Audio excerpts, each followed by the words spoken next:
пешвои миллат президенти ҷумҳурии Тоҷикистон муҳтарам Эмомалӣ Раҳмон дар деҳоти қаҳрамони ноҳияи Мирсаид Алии Ҳамадонӣ корхонаи истеҳсоли халтаҳои полипропилении ҷамъияти дорои масъулияти маҳдуди Мирзо Раҷабро ифтитоҳ намуданд.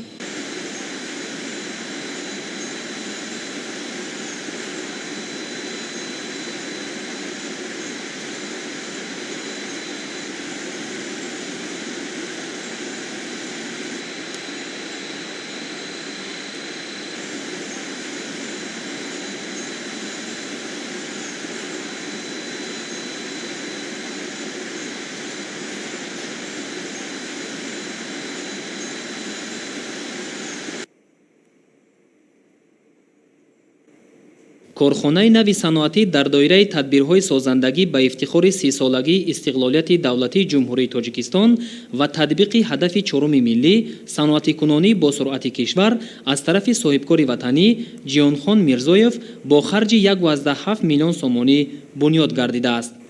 бо таъсиси корхонаи мазкур 26 сокини маҳаллӣ бо ҷойи кори доимӣ ва маоши хуб таъмин шуд. дар корхона 4 хати муосири технологие ки аз Федератсияи Русия ва Ҷумҳурии Мардумии Чин ворид гардидааст васлу насб шуда 10 намуд халтаҳои полипропиленӣ бо андозаҳои гуногун истеҳсол карда мешавад.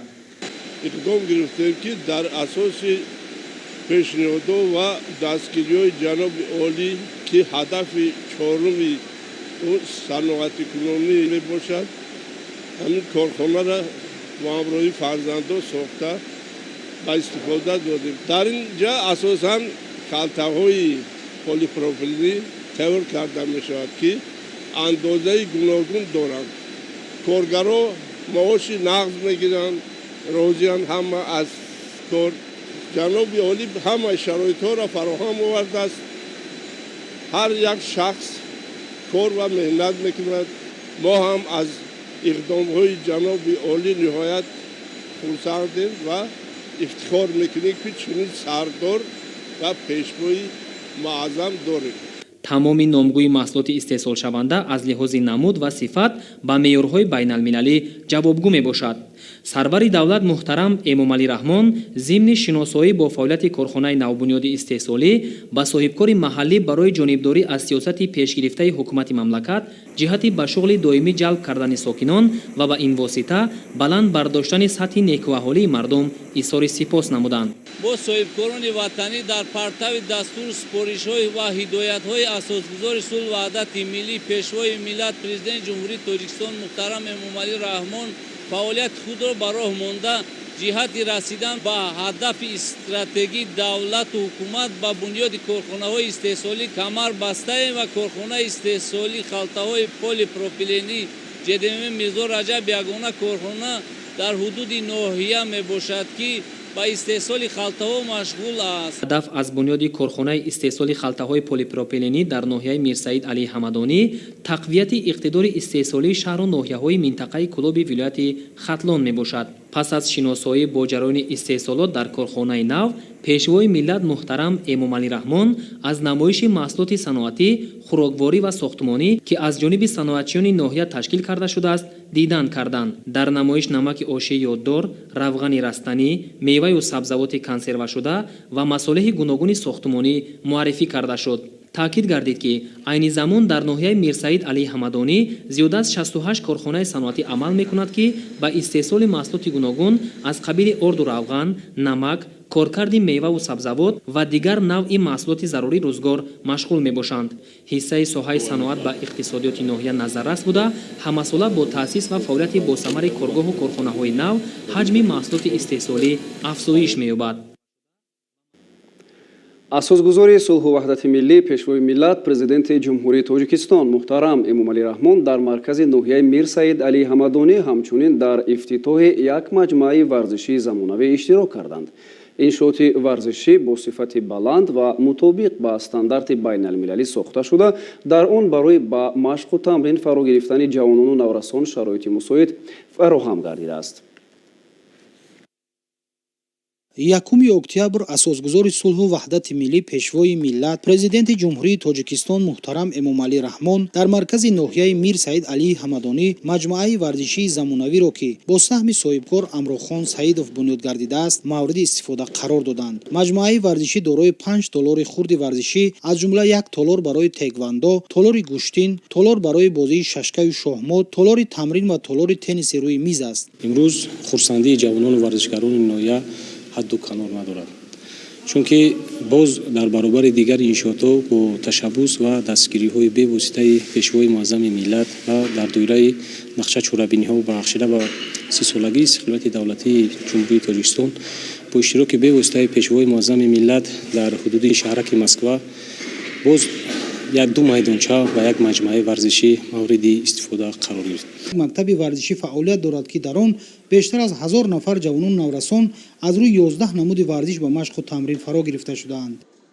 1 октябр асосгузори сулҳу ваҳдати миллӣ пешвои миллат президенти ҷумҳурии тоҷикистон муҳтарам Эмомалӣ Раҳмон филиали ҷамъияти дорои масъулияти маҳдуди номпазро дар ноҳияи Мир Саид Алии Ҳамадонӣ мавриди баҳрабардорӣ қарор доданд.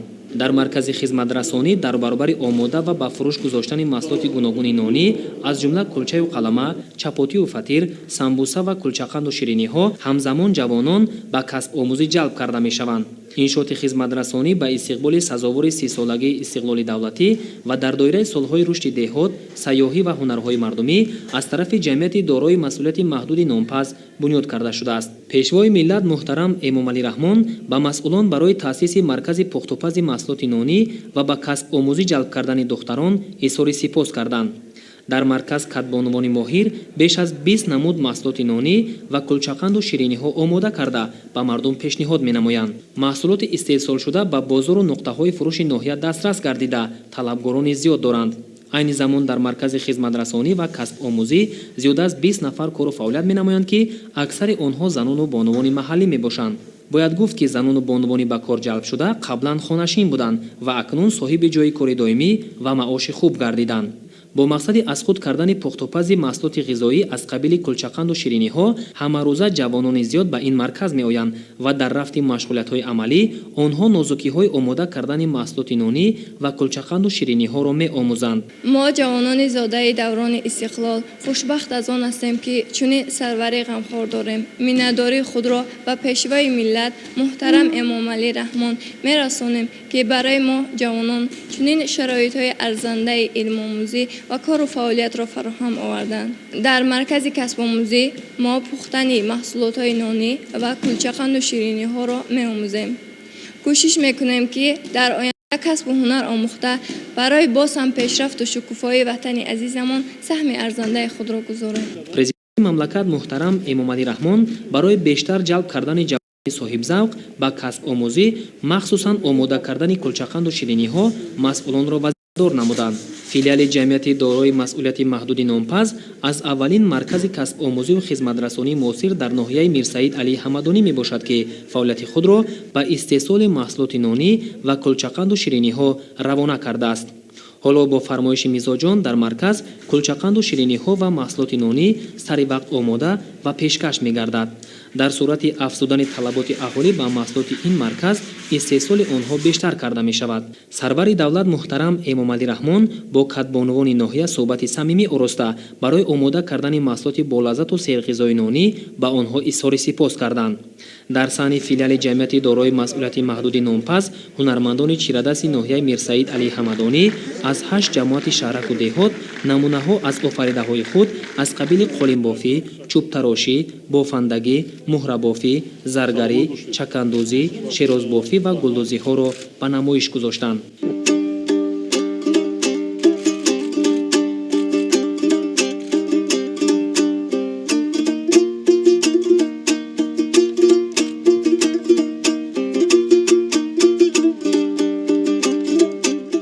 пешвои миллат муҳтарам Эмомалӣ Раҳмон ҳангоми шиносоӣ аз маҳсули офаридаҳои ҳунармандон ба заҳмати онҳо баҳои баланд дода барои боз ҳам рушду равнақи ҳунарҳои қадимаи халқи тоҷик ва омӯзондани онҳо ба насли оянда маслиҳату тавсияҳои судманд доданд.